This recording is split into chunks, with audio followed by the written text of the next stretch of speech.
어젯밤 조국 장관의 일가족이 투자한 사모펀드를 둘러싼 의혹의 핵심 인물인 조 장관의 오촌 조카가 구속되었습니다.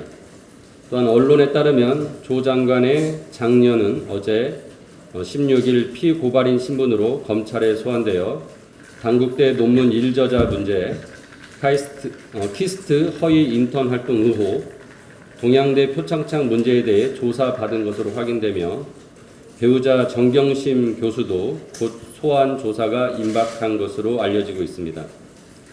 이렇게 조 장관의 가족이 줄줄이 검찰 조사를 받거나 받을 예정인 가운데 정부와 여당은 내일 당정 협의를 열어 검찰이 수사 중인 사안에 대해 피의 사실 공표를 엄격히 제한하는 형사사건 공개금지 등에 관한 규정을 협의할 계획입니다.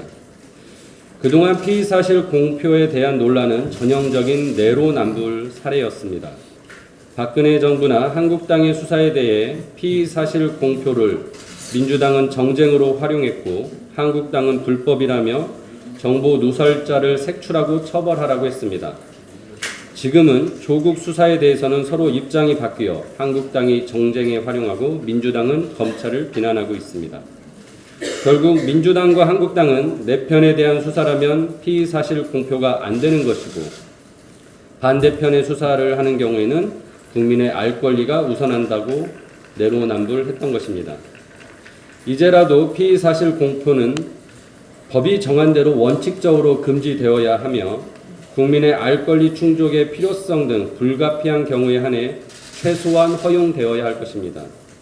그러나 어제 공개된 초안은 도입 시기나 내용 면에서 모두 적절하지 않다는 평가를 할 수밖에 없습니다.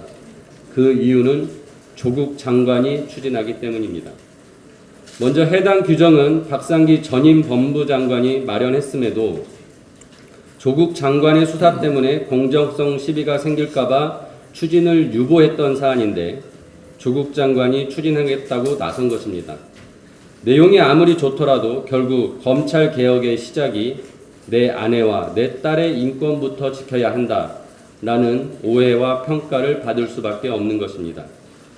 둘째, 조국 장관 관련 보도에서 드러나듯이 언론에서 자체 취재 후에 보도하는 경우를 수사기관이 정보를 유출한 것이라고 보고 민주당은 검찰을 맹비난했습니다. 이런 상황에서 법무부가 수사 검사 등을 감찰하는 경우 수사를 위축시킬 수 있고 심지어 수사 개입까지 이루어질 수 있습니다. 즉, 조 장관이 자신과 가족 수사를 방해할 우려가 있다는 것입니다. 마지막으로 2010년 현재의 수사 공보 준칙 제정 당시에는 법무부가 언론, 학계, 시민단체, 법조인 등 다양한 의견을 수렴하여 수사공개제도 개선위원회를 설치해서 의견을 수렴한 과정을 7개월간을 거쳤습니다. 그러나 현재 법무부는 대검에 비공식적으로 의견을 물어본 것이 고작이라고 합니다. 또한 피의 사실 공개 경위를 확인하는 과정에서 언론의 자유를 침해할 소지가 있다는 점에서 현재의 초안은 반드시 수정될 필요가 있어 보입니다.